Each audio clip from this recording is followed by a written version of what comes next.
لبيك اللهم لبيك لبيك لا شريك لك لبيك إن الحمد والنعمة. اس کے بعد آپ نے ناخن کٹوائے اور مونچھیں کٹوائیں اور ان کو وہیں دفن کروا دیے جہاں آپ تشریف فرما تھے. اب پاؤں کے بل بیٹھے ہوئے تھے. پھر اس کے بعد آپ نے غسل کیا، کپڑے بدلے، خوشبو لگائی، پھر کھانا پکنے کا انتظار کیا. جب وہ تیار ہو گیا تو آپ نے گوشت بھی کھایا، شوربہ بھی پیا. حضرت علی بھی آپ کے ساتھ کھانے میں شریک تھے. پھر آپ نے معاویہ رضی اللہ تعالیٰ عنہ کو اپنی اونٹنی پہ بٹھایا. اس سارے سفر میں قصوا اونٹنی پر آپ سوار تھے. اب آپ نے اونٹنی تبدیل کی اور جدعا اونٹنی منگوائی، اس پر سوار ہوئے، مکہ تشریف لے گئے، جا کے طواف زیارت کیا.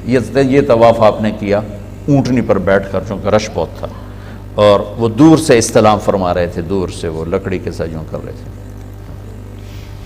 تو اس کے بعد پھر آپ نے 2 نفل پڑھے اور یا ظہر کی نماز وہاں پڑھائی یا ظہر آ کے آپ نے مینا میں پڑھائی. دونوں روایت موجود ہیں. 11 تاریخ کو یہ سورت اتری، اذا جاء نصر اللہ والفتح، یہ سورت اتری. اس میں اشارہ تھا کہ میرے نبی آپ کے جانے کا وقت اب آ چکا ہے. تو اس خطبے میں بہت جوش تھا. آپ تشریف لے گئے، آپ نے کنکر مارے اور پہلے دن 10 تاریخ کو تو ایک ہی کو مارتے ہیں، پھر 11 کو تینوں کو، پہلا پھر دوسرا پھر تیسرا.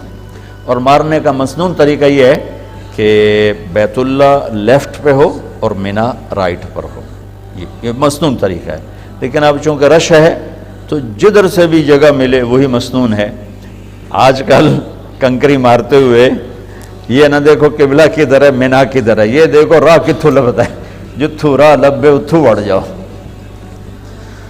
تو خیر اللہ آل سعود کو جزائے خیر دے، جو انہوں نے خدمت کر دی ہے حرم کی، پچھلے 14 صدی میں ایسی کسی نے نہیں کی. اب جس وقت بھی چلے جائیں موقع آسانی سے مل جاتا ہے کنکری مارنے کا. تو آپ نے 10 تاریخ کو تو ایک ہی کو کنکر مارے تھے، پھر جب 11 کو گئے تو پہلے کنکر مار کے پھر آپ نے دعا مانگی. یہ دعا تھی کوئی پونے گھنٹے کی دعا مانگی آپ. پھر دوسرے کو مارے، پھر پونے گھنٹے کی دعا کی، پھر تیسرے کو مارے، پھر دعا نہیں کی. یہاں دعا کیوں نہیں کی؟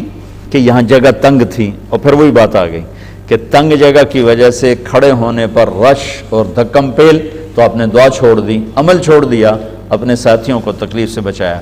پھر اونٹنی پر سوار ہوئے. اور چونکہ یہ آیت آ چکی، یہ صورت آ چکی تھی اذا جاء نصر اللہ والفتح، تو اس میں اشارہ تھا کہ اب آپ کے جانے کا وقت قریب ہے. تو یہاں جو آپ نے خطبہ شروع کیا ہے اس کا ابتدا بہت دردناک ہے اور آپ کی آواز میں اتنا جوش پیدا ہو گیا. پہلے جتنے آپ نے خطبے دیے اس میں آگے کھڑے ہوتے تھے بتانے والے، ترجمان اور مکبر، جیسے تکبیر کہتے ہیں نماز میں رش زیادہ ہو. تو آپ کا عرفات کا خطبہ بھی مکبر کھڑے تھے جو کہہ رہے تھے اللہ کا نبی یوں فرما رہے ہیں، اللہ کا نبی نے یہ فرمایا، ربیہ یہ کہو، ربیہ یہ کہو.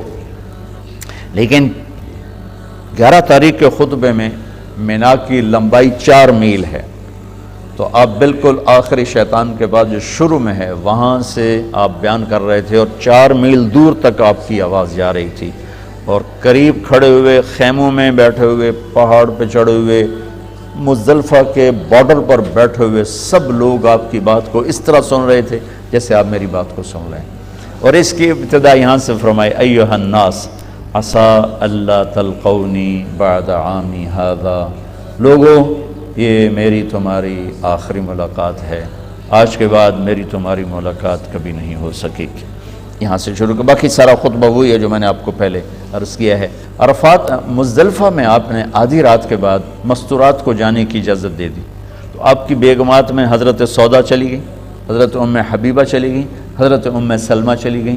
اور صحابہ کی بیگمات میں حضرت ابوبکر کی بیگم اسماء بنت ابی عمیس وہ تشریف لے گئیں. اور باقی غیر معروف، یہ معروف تھیں تو ان کے نام حدیث میں موجود ہیں، باقی غیر معروف یعنی آدھی رات کے بعد کمزور لوگ، بیمار لوگ، مستورات والے لوگ، چاہے وہ جوان صحت مند بھی ہوں، تو اپنی مستورات کو لے کر 12 بجے کے بعد وہ وہاں سے نکل سکتے ہیں مینا کے لیے. لیکن آپ نے کہہ دیا کہ دیکھو کنکریاں فجر طلوع صبح صادق کے بعد ہی مارنا، صبح صادق کے بعد. لیکن ام حبیبہ رضی اللہ تعالیٰ نے جاتے ہوئے ٹکا دیں تو آپ نے ان کو دہرانے کا حکم نہیں دیا کہ بھئی تو دوہرا، تیری کنکری نہیں ہوئی، دوبارہ کر، یہ آپ نے نہیں فرمایا. تو لگتا ہے کوئی گنجائش ہوگی اس میں. بہرحال میں مسائل میں نہیں پڑھتا جو کہ مسائل میں اختلاف ہے. تو یہ اہل فتویٰ کا کام ہے. اس کے بعد 12 تاریخ کو آپ نے اجازت دے دی جو جانا چاہیں چلے جائیں کنکری مار کے. تو لوگ کنکری مار کے جاتے رہے, نکلتے رہے, لیکن زیادہ لوگ آپ کے ساتھ ہی رہے. پھر آپ 12 کو زوال کے بعد تشریف لے گئے. اسی طرح تینوں شیطان کو کنکری مار کر 2 پر دعا مانگی, پونا گھنٹہ, تیسرے پر ایسے ہی آ گئے. پھر 13 کی زوال کے بعد آپ نے یہ تینوں کنکریاں اونٹنی پر بیٹھ کر ہی آپ نے رمی فرمائی اور وہاں سے خیف و بنی کنانہ تشریف لے گئے.